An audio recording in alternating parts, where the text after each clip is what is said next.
एक तरफ लव जिहाद का दावा और दूसरी तरफ सनातन खतरे में है के नरेटिव्स। अब एक नया विवाद जहां मधु किश्वर की किताब और बयान ने पूरे देश में नई लेकिन गर्म बहस को छेड़ दिया। क्या सच में समाज में प्रेडेटर्स जैसे शब्दों का इस्तेमाल सही है या ये सिर्फ एक डेंजरस जनरलाइजेशन है? आज हमारे साथ हैं एक ऐसी ही आवाज जो हर सेंसिटिव मुद्दे पर बिना रुके खुलकर बोलती हैं, नाजिया इलाही खान। आज सवाल होंगे सीधे, जिनके जवाब मिलेंगे बिना किसी डर के, क्योंकि मेरे सामने है आपकी फेवरेट मेहमान नाजिया इलाही खान। बहुत बहुत स्वागत है नाजिया आपका मेरे शो में। वंदे मातरम, हर हर महादेव। हर हर महादेव। जैसे कि हमेशा ही आप देखते होंगे, सुनते होंगे कि नाजिया अपनी बातचीत के शुरुआत में हमेशा ही बोलती हैं। नाजिया, कहीं ना कहीं ये एक कोशिश है खुद को सनातनी दिखाने की। आई डोंट थिंक कि सनातनी अगर मैं हूँ तो मुझे उसको शो ऑफ करने की ज़रूरत है। I am a female. I don't need to show off. You are very pretty. You don't need to show off. मुझे बहुत सारी भाषाएं आती हैं। मुझे ज़रूरत नहीं है उसको शो ऑफ करने की। अगर आपको अपनी मातृभूमि से प्यार है, आपकी हरकतों से, आपके कार्यों से, आपके शब्दों से, आपके शब्दावली से ये चीज़ें समझ में आ जाती है कि आप क्या चाहते हैं और क्या कर रहे हैं। तो मुझे लगता है कि एक नया फ़िरक़ा 72 फ़िरक़ों के साथ जो मैंने जोड़ने की कोशिश की है सनातनी मुसलमान का, भारतीय मुसलमान का, तो मुझे उसको शो ऑफ करने की ज़रूरत नहीं है। मैं सनातनी मुसलमान हूँ और मैं बहुत गौरव से कहती हूँ कि मैं सनातनी मुसलमान हूँ और मैं वो सनातनी मुसलमान हूँ जो वंदे मातरम पूरे जोश के साथ बोलती है। नाज़िया, कहीं न कहीं लोग आप पे ये आरोप भी लगाते हैं कि जी, आप मुस्लिम हैं जी, और मुस्लिम होके जब आप सनातन की बात करती हैं, जब आप हिंदुओं की बात करती हैं, जी। तो ये माना जाता है कहीं न कहीं ये एक कोशिश है लाइमलाइट में आने की। और वो लोग जो इस्लाम से जुड़े हैं, मुस्लिम हैं, अगर वो सनातन की, वो हिंदू की बात करते हैं, तो शायद उन्हें इसका फ़ायदा मिलता है। मुझे लगता है कि जिस देश में मेजॉरिटी हिंदुओं की है, उस देश में अगर सनातन के पक्ष में मैं बात कर रही हूँ, तो मैं बहुत बेवकूफ़ हूँ। नहीं, मुस्लिम क्योंकि होकर कर रही हैं। नहीं, अब तो मैंने घोषित कर दिया है कि मैं सनातनी मुसलमान हूँ, मैं सलाम का जवाब नहीं देती हूँ, मैं ईद नहीं मनाती हूँ, मैं रोज़ा नहीं रखती हूँ, मैं नमाज़ नहीं पढ़ती हूँ, मैं रुद्राक्ष धारण करती हूँ। तो 120 करोड़ से अधिकतर तो हिंदू हैं। और हिंदू में कई ऐसे लोग हैं जो मुझसे बेहतर बातें करते हैं, मुझसे बेहतर सारी चीज़ों को जानते हैं। मैं तो उतने अध्यायों का उच्चारण भी नहीं कर सकती, जितने अच्छे से बाकी लोग कर सकते हैं। वो सारे अध्यायों को तो मैं सही से एक्सप्लेन भी नहीं कर सकती, जितने अच्छे से वो कर लेते हैं। हाँ, अगर मैं आरफ़ा खानम शिरवानी की तरह अगर रेडिकल इस्लामिस्ट बातें बोलती, तो फंडिंग भी होती और मेरा एक लोकप्रियता भी बढ़ता। अगर मैं वो मुमरा वाली की तरह कि मैं हरा कर दूँगी, पूरे मुमरा को हरा कर दूँगी, कैसा हराया अगर मैं करती, तो मुझे लगता है कि मेरी लाइफ़ जो है वो महमूद मदनी की तरह बहुत लग्ज़रियस होती, अरशद मदनी की तरह मैं भी फैंसी गाड़ी पे बैठती, तो मैं बेसिकली बेवकूफ़ी कर रही हूँ। एक जैसा बोलने वाले जब अधिकतर होते हैं, तो उसमें पॉपुलैरिटी और फ़ेम कम होता है। जो आप परे हटकर बोलते हैं और उसमें चुनिंदा होते हैं, उसमें पॉपुलैरिटी की संभावना ज़्यादा होती है। तो मैंने वो दिशा और दशा चुनी है, जहाँ मेरे जैसा और मेरे से बेहतर बहुत लोग बोल रहे हैं।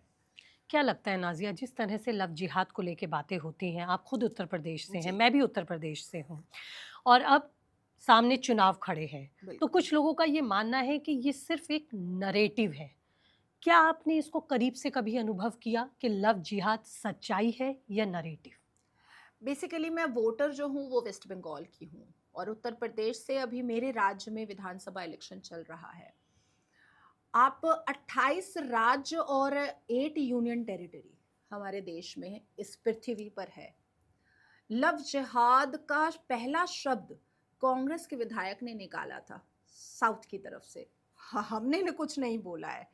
दूसरा कि हमारे इस्लाम में दावत इस्लाम तो है, कन्वर्शन तो है। दावत दे करके इस्लाम की खूबसूरती बता करके इस्लाम में शमूलियत करवाना, इस्लाम में उनको बुलवाना, ये तो हमारे में है ही है। हम जब अल कुरान के सूरे अल अनफल को पढ़ते हैं तो उसमें जो डिसबिलीवर्स होते हैं, जो सिर्फ इस्लाम नहीं मानते हैं, जो सिर्फ अल्लाह सुबहान और पैगंबर को नहीं मानते हैं, उनकी उनकी साधना और उनका अध्यात्म दूसरे धर्म पर भी और दूसरे देवी देवताओं पर भी होता है, तो उनको भी इस्लाम में लेकर के आना और उनकी बेटियों को माले गनीमत समझ करके लूटना, ये भी तो कुरान में है। मैं तो सूरा बता रही हूँ, सूरे अल अनफल है। तो लव जिहाद अगर सच में एक मिथ है, ये एक कंट्रोवर्सी क्रिएट किया जा रहा है या हिंदुओं की तरफ से एक प्रोपेगेंडा किया जा रहा है, तो फिर झांगुर पीर कौन है? कौन है वो? तो फिर वो ख्वाजा गरीब नवाज जिम खाने वाला कौन है?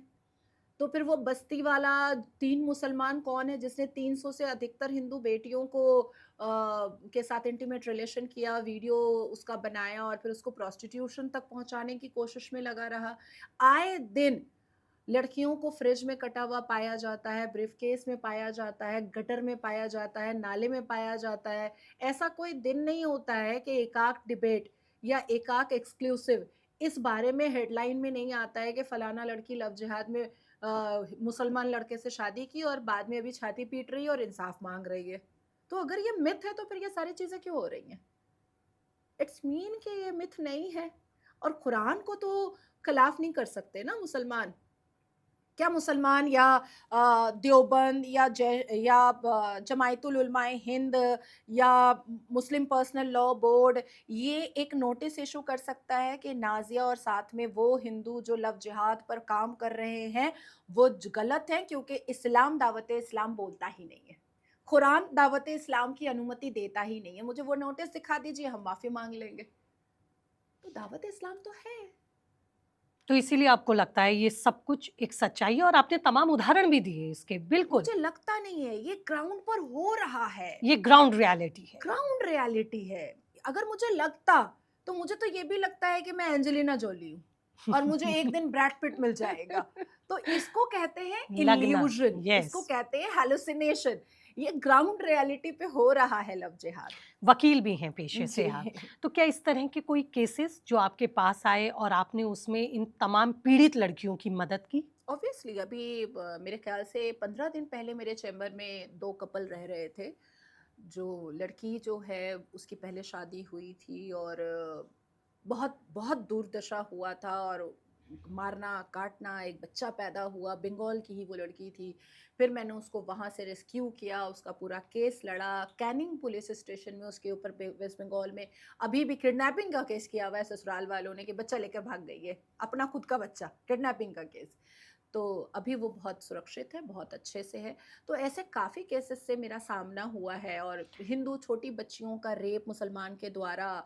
इवन अलीपुर जज कोर्ट में पॉक्सो वाले जो रूम है उसमें एक मुसलमान डॉग पर खड़ा था और उसका चार्ज करवाया जा रहा था। तो जब उससे पूछा गया कि तुमने एक 7 साल की बच्ची का रेप क्यों किया, तो वो जज के सामने कह रहा है कि I think I am not guilty because I am ready to marry her.